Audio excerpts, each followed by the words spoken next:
What appears to be bad at the beginning may not always be so bad as you think in the end.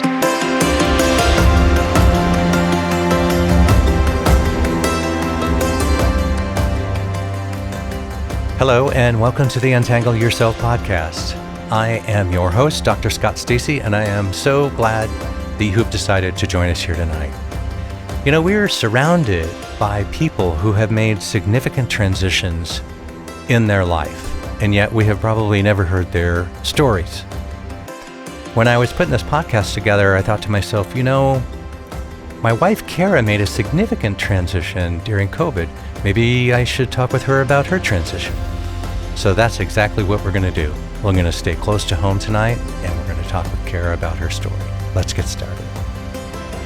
So this is a story about me transitioning from being in a creative career as a video editor for many years, transitioning into the medical field, and kind of all the messy parts in between that most people don't hear about. Yeah. So why don't you start from sort of the beginning? Okay. Yes. So I grew up in a creative family and got into dance. I did dance for 13 years during grade school. And I think really at the root of my passion for dance was a passion for music. And my dad's a musician, and that's in my blood. And just loving music so much, I had to move and loved doing dance. And as it turns out, I didn't have the feet to sustain me through a professional career, which was devastating to me when I learned that in high school. But isn't it so funny? And I believe it's a Buddhist teaching that says how what appears to be bad at the beginning may not always be so bad as you think in the end. And I was absolutely devastated when I went to see an orthopedic surgeon as a teenager, and he was like, yeah, I can't see you doing dance unless you have some corrective surgery on your feet. And of course, my mom was like, hell no, you're not doing that. But as it turns out, that sort of diverted my path towards art school. And I was taking art classes in high school. I loved to draw charcoal drawings, and I loved to write free verse poetry, and I would incorporate them together. And I just really put my energy more into fine art than I had before. And was looking at colleges, and really the only one that struck me was the Kansas City Art Institute. So I applied and got in there and got some scholarship, actually, which was really exciting. And spent 4 years there earning a Bachelor of Fine Arts. And that school was such a blast. It was incredibly expensive, but it was such a blast. And I was just immersed in a culture of artists, painters, graphic designers, sculpture artists, every kind of everything. I went into photo new media, and that's what the department was called at the time. It was a combination of photography, video, sound, experimental film. So anything that wasn't a fine art, basically, it wasn't graphic design though, so that had its own department. But yeah, that's where I discovered experimental film. So when you graduated, how did you get into video editing? I met a remarkable woman named Terry Rogers through my younger brother, actually, was an intern at Take-Two. Anyway, I went in one day to visit, and I ended up visiting with one of their premier editors, and we hit it off, and he told Terry about me, and she wanted to meet me. And she was a remarkable woman in Kansas City, a remarkable woman in her own right, but also in Kansas City and in the video industry. Anyway, so she saw something in me and she hired me as the only woman in post-production in her company. And I was able to just start learning professionally, which was very different than being just a video artist, video experimental film artist. And she just gave me a great place to learn. And we had some very prestigious clients, which continued through the years I was there.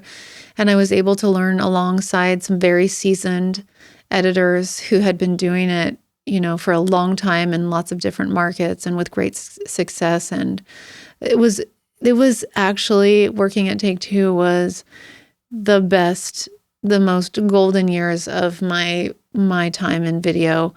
I worked with some of the most talented people in the region, and it was amazing the way that we would elevate each other's work and how we would deliver things to our clients that just knocked their socks off, and just the creative charisma that was going on in that building, just like bursting out of that building at the time. It was a wonderful, not perfect, but a wonderful experience. What is it that sort of prompted you thinking about going freelance? Great question. So I was at Take-Two from 2005 to 2010. And in 2009, we had the market crash that affected everyone, and the recession that ensued. And that affected the advertising industry very much. Advertising at that point was kind of like an add-on that no one really had the money for. And our business suffered, and we all suffered financially because of it. And there was this kind of, at the same time, it's hard to explain. It's as if my time there had a life cycle, and that life cycle started to end. And, of course, there are some details, but that sort of pushed me into a decision, which, again, like, as far as what you think is bad may not really be bad. That turned out to be a blessing, because I may have hung on longer than I should have. But it pushed me into making a decision, and I decided to go, which was kind of a terrifying decision, because it was spontaneous, and I didn't really have a plan. And I was actually quite burned out at that time, which says a lot, because I'm a very passionate person, and I'm very passionate about film and video production. And anyway, I actually at that time was thinking of switching careers. But once I started, I didn't know if I could survive as a freelancer, but people expressed interest in working with me as an independent, and I started doing the freelance projects, and I just found that format was so much more rejuvenating. It just really rejuvenated me, and I got my spark back very quickly.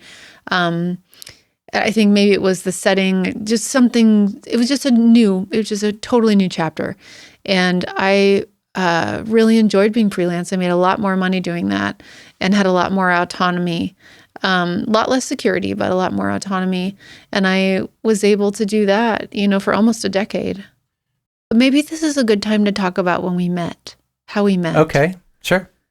Yeah. Do you want me to start? Yes. The story starts with you, because this was all your idea. Yeah, it does. Yeah, it does. It does start with me.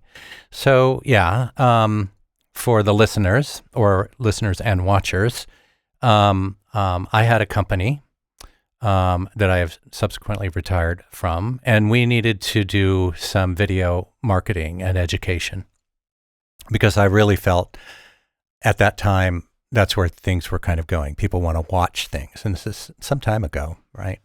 Because we've been together for 11 years. But anyway, I found you through a list of folks on actually another director of photography's website, Scott Jolly.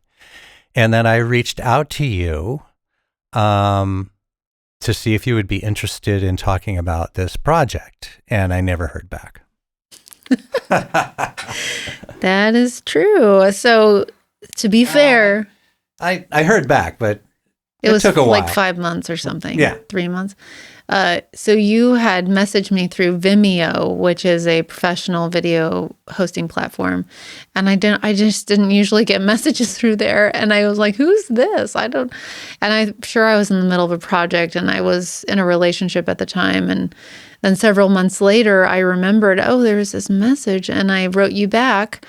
And you're such an enthusiastic person. You just have such a zeal for life and whatever it is that you're doing. And I felt that zeal and that enthusiasm in your message. And I know we ended up meeting by my suggestion at Pierpont's at Union Station for a happy hour. Actually, 11 years ago yesterday is when we met. And I, as a practice, would like to spend a little time with potential clients to learn about them and about their project and really just get a read on who they are and what they're looking for. So it just sort of would inform my approach to everything, and then also secretly to screen them a little to see if they are someone that I would like to work with, that I think would be a good fit. And I remember we were going over things, and I asked you so many questions, and you were 100% thoroughly on top of your subject matter and what you wanted, and you were awesome. And then I remember after about an hour, I said, "So how are you?" And I think that was the moment our relationship started. We never made the videos, but we got married. Yeah, we got married instead of making the videos, which I'm very happy about. I'm happy too. I mean, I can remember when both of us started to notice that there were changes occurring on the horizon in the film industry. Cameras were getting cheaper, software was cheaper. People who would have never thought to go into film, all of a sudden were going into film because people could afford cameras, people could afford, software, things like that. And, you were still at the height of your independent, self-employed, functioning at that time. But still, I can reckon back to the times that we would talk, and we both knew that something was changing on the horizon. It became harder to make ends meet, as a freelancer, no matter what I would do. Additionally, I had a certain level of experience when having conversations about like a full-time gig. I had a certain level of experience that would fairly warrant, a pretty good salary.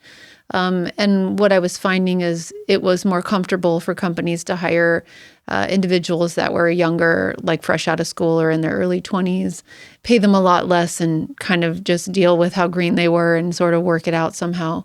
And so I guess I just felt like I hit kind of a glass ceiling.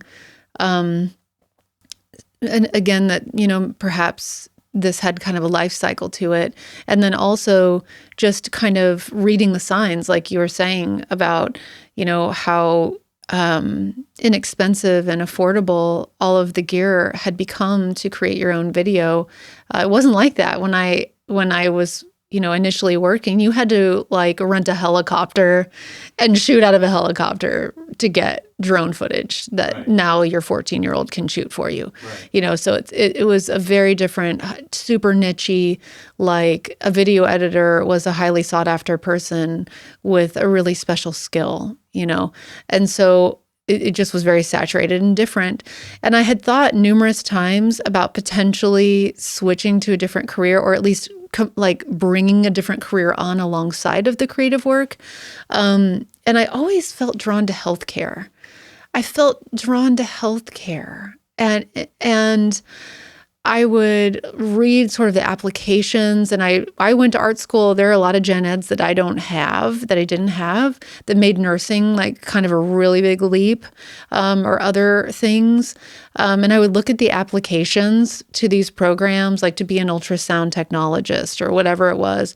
And the medical field is so competitive, and the different criteria that had to be met for applications, all the work that you had to go to, I'd just be like, forget it. Just forget about it. I'll just figure this out. Yeah, and I remember during that time, there was like, you wouldn't have work for a while, or you'd go in and you'd be like a top tier editor to do like a Tom's commercial, right? Or you'd go to Sprint and do Sprint commercials. And then there would be these times where there would be like nothing. Absolutely nothing. And you're like, will I ever work again? Right. Is my career over? It's very stressful. Yeah. And you would be like, okay, well, what am I going to do? And whatnot. And you have a saying, I don't know where you got it, but God is money in action, right? Or I would think of it sort of as the universe is money in action, I guess, depending upon sort of what your orientation is. But tell me about that. Yeah, so I don't know if I read that or I heard it somewhere, but God is money in action. And what if I took that concept to heart, what that meant for me at the time, as it got harder and harder to make ends meet, is that there was a life cycle ending, and I needed to sort of read the tea leaves. Yeah.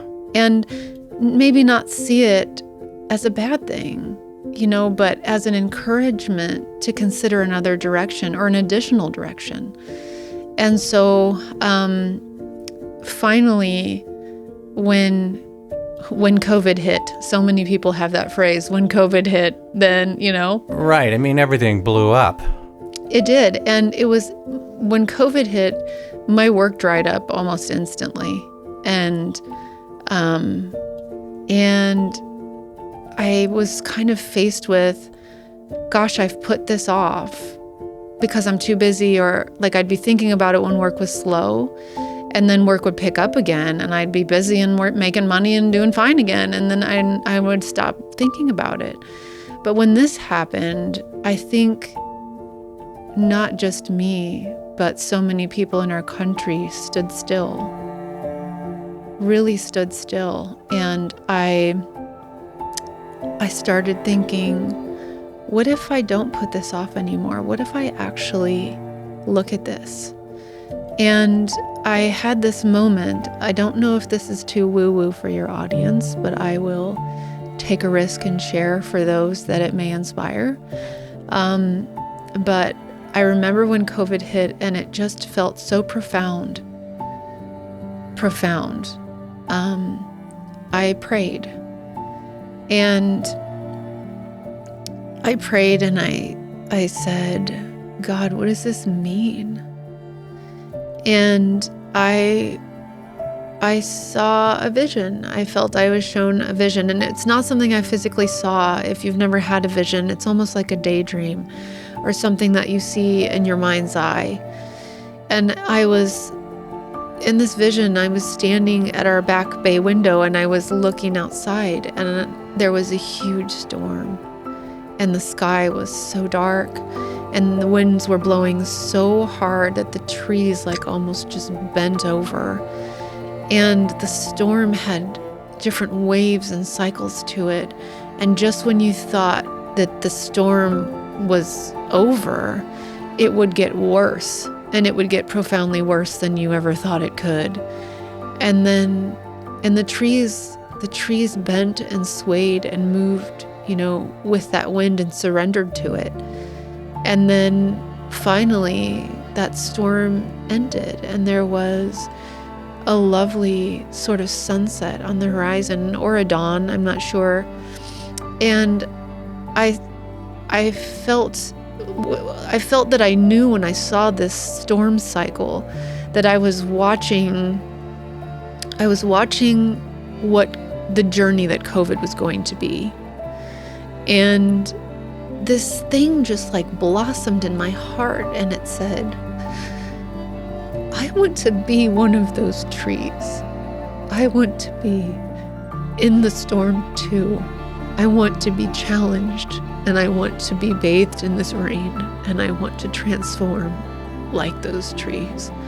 And I just, it was an invitation from my heart to the universe. And that's when things really changed, I'd say.